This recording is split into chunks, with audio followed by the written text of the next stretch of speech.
Hi dear students, welcome back to Alex E Academy. Your lecture for Civil Engineering Project Management 5th module 4th lecture ആണ് നമ്മൾ discuss ചെയ്യുന്നത്. അപ്പോൾ ഇത് ഒരു ചെറിയ ലെക്ചറാണ്. ഇതിൽ നമ്മൾ ഫയർ സേഫ്റ്റി അതുപോലെ implementation of safety in construction industry ഈ രണ്ട് ടോപ്പിക്സാണ് ഡിസ്കസ് ചെയ്യുന്നത്. Fire safety. Every year, many disasters occurs due to fire in buildings, which result in loss of life, property, and documents. Due to shortage of space, a number of high-rise buildings are being constructed, and the risk of fire hazards is much greater in such building. അപ്പോൾ നമുക്ക് ഒരുപാട് വർഷങ്ങളായിട്ട് ഈ fire related ആയിട്ടുള്ള ഒരുപാട് ഡിസാസ്റ്ററുകൾ നമുക്ക് occur ചെയ്യുന്നുണ്ട്. അതുകൊണ്ട് തന്നെ നമുക്ക് ഒരുപാട് ലൈഫും പ്രോപ്പർട്ടിയും ഡോക്യുമെൻസൊക്കെ നശിച്ചു പോകുന്നുണ്ട്. ഇപ്പോൾ നമുക്ക് ഈ ഗ്രോത്ത് കൂടുന്നതനുസരിച്ച് നമുക്ക് കൺസ്ട്രക്ഷൻ സ്പേസ് കുറവായതുകൊണ്ട് തന്നെ നമ്മൾ ഹൈ റൈസ് ബിൽഡിങ്സ് ആണ് കൂടുതലും കൺസ്ട്രക്ട് ചെയ്യുന്നത്. ഈ ഹൈ റൈസ് ബിൽഡിങ്ങിൻ്റെ ഒരു പ്രത്യേകത അല്ലെങ്കിൽ ഒരു പ്രശ്നം, ഫയർ ഹസാർഡ്സ് ഉണ്ടായി കഴിഞ്ഞാൽ ഗ്രേറ്റർ ലോസുകളായിരിക്കും നമുക്കുണ്ടാകുന്നത്. ഇപ്പോൾ 1 സ്റ്റോറി ബിൽഡിങ് കത്തുന്ന പോലെയല്ല ഒരു ഹൈ റൈസ് ബിൽഡിങ് 5-6 നിലയുള്ള ഒരു ബിൽഡിങ് തീ പിടിക്കുന്നത്. It may not be possible to completely eliminate the fire hazards in high-rise building equipped with modern amenities for comfortable living.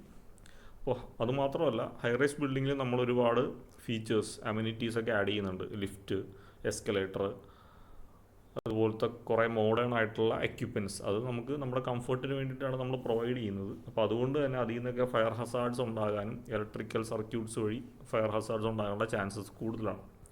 However, by proper planning of building and by providing appropriate fire protection system, fire hazards can be minimized. അപ്പോൾ ഇതൊക്കെയാണെങ്കിലും പ്രോപ്പറായിട്ടുള്ള building പ്ലാനിങ്ങും അപ്രോപ്രിയേറ്റായിട്ടുള്ള fire ഹസാർഡ്സിനുള്ള precautions ഒക്കെ എടുത്തു കഴിഞ്ഞാൽ നമുക്ക് ഈ ഒരു fire പ്രോബ്ലംസൊക്കെ minimise ചെയ്യാൻ പറ്റും. Fire safety in building. For safety against fire hazards in building, early warning systems are installed to detect fire and give fire alarms so as to protect the building and its occupants. അപ്പോൾ fire hazards ഉണ്ടാകുന്ന സമയത്ത് നമുക്ക് അതിൽ നിന്ന് protection കിട്ടാൻ വേണ്ടി അല്ലെങ്കിൽ നേരത്തെ നമ്മൾ അലർട്ടാകാൻ വേണ്ടിയിട്ട് വാർണിംഗ് സിസ്റ്റംസ്, ഫയർ അലാംസ് ഒക്കെ നമുക്കിപ്പോൾ ഇൻസ്റ്റാൾ ചെയ്യാൻ പറ്റും. അപ്പോൾ എവിടെയെങ്കിലും ഫയർ ഉണ്ടായിക്കഴിഞ്ഞാൽ തന്നെ ഫയർ അലാംസ് ബ്ലോ ചെയ്യും. ഓട്ടോമാറ്റിക്കായിട്ട് വാട്ടർ സ്പ്രിങ്കിൾ ചെയ്യുന്ന ടൈപ്പ് എക്യുപ്മെൻസും സിസ്റ്റംസൊക്കെയാണ് നമ്മളിപ്പോൾ യൂസ് ചെയ്യുന്നത്. The early warning system commonly used are, പണ്ട് കാലത്ത് ഉപയോഗിച്ചിരുന്ന വാർണിംഗ് എന്ന് പറഞ്ഞാൽ സ്മോക്ക് ഡിറ്റക്ടറാണ്. For air contained areas, air contained ചെയ്യുന്ന ഏരിയയിൽ സ്മോക്ക് ഡിറ്റക്ടേഴ്സ് ഉണ്ട്. അപ്പോൾ തീ ഉണ്ടാകുന്ന സമയത്ത് സ്മോക്ക് ഡിറ്റക്ട് ചെയ്ത് അലാറം അടിക്കുകയൊക്കെ ചെയ്യും. അടുത്തത് heat sensitive detector for non aerated area, കാറ്റ് കിടക്കാത്ത ഏരിയസ് ഒക്കെ ആണെങ്കിൽ അവിടെ ഹീറ്റ് ഡിറ്റക്ടർ ഉണ്ടാവും. ഒരു ടെമ്പറേച്ചറിൽ നിന്ന് പർട്ടിക്കുലർ ടെമ്പറേച്ചർ കൂടിക്കഴിഞ്ഞാൽ ഓട്ടോമാറ്റിക്കലി അലാറം അടിക്കും. These detectors are placed on each floor at suitable locations and are grouped to form local panels on each floor. These panels are in turn connected to main control panel with audio.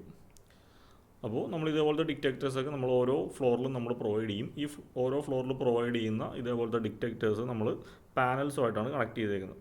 അപ്പോൾ ഈ panel നമ്മൾ അതിൻ്റെ കൺട്രോളായിട്ട് audio system, അതായത് sound പുറത്തേക്ക് വരുന്ന ഒരു audio സിസ്റ്റമായിട്ടാണ് connect ചെയ്യുന്നത്. അപ്പോൾ എപ്പോഴൊക്കെ നമുക്ക് ഈ ഒരു ഡിറ്റക്ടർ ഹീറ്റോ അല്ലെങ്കിൽ സ്മോക്കോ ഡിറ്റക്റ്റ് ചെയ്യണോ ആ സമയത്ത് അലാറം, അതുപോലെ വിഷ്വൽ എന്ന് പറയുമ്പോൾ റെഡ് ലൈറ്റ് ഒക്കെ കത്തുന്ന ഇൻഡിക്കേറ്റേഴ്സ് പ്രൊവൈഡ് ചെയ്യും. ആ രീതിയിൽ നമുക്ക് സിഗ്നൽസ് കിട്ടും. These panel sounds the alarm and alert the occupants in the event of fire hazards and enable them to vacate the building before much loss of life and property occurs. അപ്പോൾ ഈ രീതിയിൽ ഈ alarm detect ചെയ്യും, lights blow ചെയ്യുമ്പോൾ അതിൻ്റെ അകത്തുള്ള ഓക്യുപ്പൻസിന് ഇതേപോലെ തീ പിടിച്ചിട്ടുണ്ട് എന്നുള്ള രീതിയിൽ നേരത്തെ മുന്നറിയിപ്പ് കിട്ടും. അത് വെച്ചിട്ട് അവർക്ക് അവരുടെ ലൈഫും പ്രോപ്പർട്ടിയൊക്കെ ഒരു പരിധി കൂടുതൽ സേവ് ചെയ്യാൻ പറ്റും. അടുത്തത് implementation of safety programme. With the increase in the number of accidents in construction industry, it has become essential to educate people in regard to safety measures. അപ്പോൾ ഒരുപാട് സേഫ്റ്റി പ്രശ്നങ്ങൾ, ആക്സിഡൻറ്റ്സ് ഒക്കെ നമ്മുടെ കൺസ്ട്രക്ഷൻ ഇൻഡസ്ട്രി വരുന്നതുകൊണ്ട് തന്നെ നമ്മൾ ഈ ഒരു ഫീൽഡിലുള്ള ആൾക്കാരെയൊക്കെ, കൺസ്ട്രക്ഷൻ ഫീൽഡിലുള്ള ആൾക്കാരെയൊക്കെ നമ്മൾ എഡ്യൂക്കേറ്റ് ചെയ്യുക സേഫ്റ്റി മെഷേഴ്സിൻ്റെ ഇമ്പോർട്ടൻസ് ഒക്കെ വെച്ചിട്ട്. It is the duty of management to provide a safe working environment to workers at construction site. ഒരു കൺസ്ട്രക്ഷൻ സൈറ്റ് എടുത്തിട്ടുണ്ടെങ്കിൽ അവിടുത്തെ മാനേജ്മെൻറ്റ്, അവിടുത്തെ അതോറിറ്റി അല്ലെങ്കിൽ ആ ഒരു കോൺട്രാക്ടറിനാണ് ഈ വർക്കിംഗ് സ്റ്റാഫിന്, വർക്കേഴ്സിനൊക്കെ ഒരു സേഫായിട്ടുള്ള വർക്കിംഗ് എൻവയൺമെൻറ്റ് പ്രൊവൈഡ് ചെയ്യേണ്ട ഉത്തരവാദിത്തം. Unsafe practice must not be tolerated at any cost and proper safeguards must be provided at all times. അപ്പോൾ അൺസേഫ് ആയിട്ടുള്ള റിസ്ക് കൂടിയായിട്ടുള്ള കൺസ്ട്രക്ഷൻ പ്രാക്ടീസ് ഒന്നും നമ്മൾ സൈറ്റുകളിൽ ചെയ്യരുത്. ഇനി ഏത് വർക്ക് ചെയ്യുമ്പോഴും നമുക്ക് സേഫ്റ്റിക്ക് വേണ്ടിയിട്ടുള്ള എല്ലാ പ്രിക്കോഷൻസ്, ഹെൽമെറ്റ്, ബെൽറ്റ്, മറ്റ് സേഫ്റ്റി പ്രിക്കോഷൻസ് എല്ലാം എടുത്തിട്ട് വേണം നമ്മൾ വർക്ക് ചെയ്യാൻ. One way of making people aware of safety measures is to launch safety campaigns. അപ്പോൾ ആൾക്കാരെ ഈ ഒരു സേഫ്റ്റിയുടെ കാര്യത്തിൽ ബോധവൽക്കരിക്കാൻ വേണ്ടിയിട്ട് ഏറ്റവും നല്ല ഒരു രീതി എന്ന് വെച്ചാൽ സേഫ്റ്റി ക്യാമ്പയിൻസ് ആണ്. In addition to providing preventive measures at the site of work. അപ്പോൾ നമ്മൾ സൈറ്റിൽ പ്രിവെൻറ്റീവ് മെഷേഴ്സ് കൊടുക്കുന്നതിനോടൊപ്പം നമ്മൾ ഈ ഒരു സേഫ്റ്റി ക്യാമ്പയിൻസ് കൂടി കൊടുക്കുക ആൾക്കാരെ ബോധവൽക്കരിക്കാൻ വേണ്ടിയിട്ട്. The frequent exchange of ideas between labour and management would help in minimising the accident rate.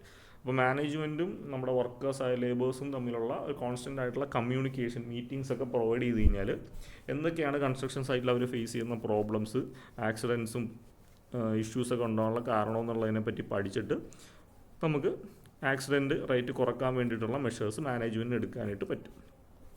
A continuing education programme using posters, booklets, films, lectures, discussions with emphasis on supervisory safety training will prove effective in reducing the accident rate.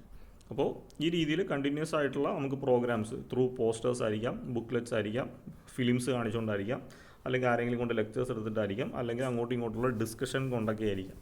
ഈ രീതിയിൽ continuous ആയിട്ടുള്ള educational programmes, safety related ആയിട്ടുള്ള educational programmes ഒക്കെ കൊടുത്തു കഴിഞ്ഞാൽ നമുക്ക് ഈ accident rates ഒക്കെ റെഡ്യൂസ് ചെയ്ത് കൊണ്ടുവരാൻ പറ്റും. The decision to implement safety measures must be made at the project management level if these measures are to be effective. അപ്പോൾ ഈ സേഫ്റ്റി മെഷേഴ്സൊക്കെ നല്ല എഫക്റ്റീവായിട്ട് കൊണ്ടുവരണമെന്നുണ്ടെങ്കിൽ അത് മാനേജ്മെൻറ്റ് ലെവലിൽ നിന്ന് തന്നെ ഈ ഒരു സേഫ്റ്റി മെഷേഴ്സും സേഫ്റ്റി പ്രോഗ്രാംസൊക്കെ എടുക്കാൻ വേണ്ടിയിട്ടുള്ള ഇനീഷ്യേറ്റീവ് എടുക്കേണ്ടി വരും. Safety measures must be considered as an integral part of the construction activity itself. അപ്പോൾ ഈ സേഫ്റ്റി മെഷറുകളൊക്കെ നമ്മുടെ കൺസ്ട്രക്ഷൻ ആക്ടിവിറ്റിയുടെ തന്നെ ഒരു ഇൻറ്റഗ്രൽ പാർട്ടായിട്ട് എടുത്തിട്ട് വേണം ചെയ്യാൻ. This will help in protecting the life and property and in reducing project cost. അപ്പോൾ ഇത് നമുക്ക് നമ്മുടെ ലൈഫ് പ്രൊട്ടക്റ്റ് ചെയ്യാനും അതുപോലെ പ്രോപ്പർട്ടിയെ സേഫ് ഗാർഡ് ചെയ്യാനും അതുവഴി നമ്മുടെ പ്രോജക്റ്റിൻ്റെ കോസ്റ്റ് കുറക്കാനും ഹെൽപ്പ് ചെയ്യും.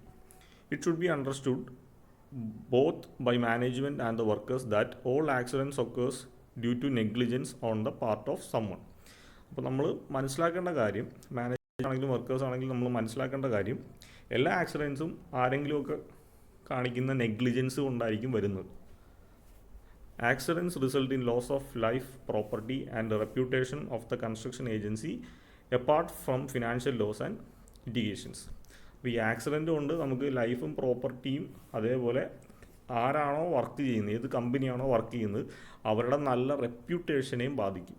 നമുക്ക് ഫിനാൻഷ്യൽ ലോസും ലിറ്റിഗേഷൻ ഉണ്ടാകുന്നത് മാത്രമല്ല, നമ്മുടെ ആ ഒരു കമ്പനിയുടെ റെപ്യൂട്ടേഷൻ തന്നെ ഈ ഒരു ആക്സിഡൻസ് ഒക്കെ കൊണ്ട് പോവാം. Accidents adversely affect the progress of work and have a demoralising effects on the construction team. ഇപ്പോൾ ആക്സിഡൻസ് ഉണ്ടാകുന്ന വഴി നമുക്ക് കൺസ്ട്രക്ഷൻ നിർത്തി വെക്കേണ്ടി വരികയും പിന്നെ കോമ്പൻസേഷൻ കൊടുക്കേണ്ടി വരികയും അപ്പോൾ അതൊക്കെ വർക്കിൻ്റെ ആ ഒരു പ്രോഗ്രസ്സിനെ തന്നെ ബാധിക്കും, അതേപോലെ ആ ഒരു കൺസ്ട്രക്ഷൻ ടീമിനെയും ബാധിക്കും.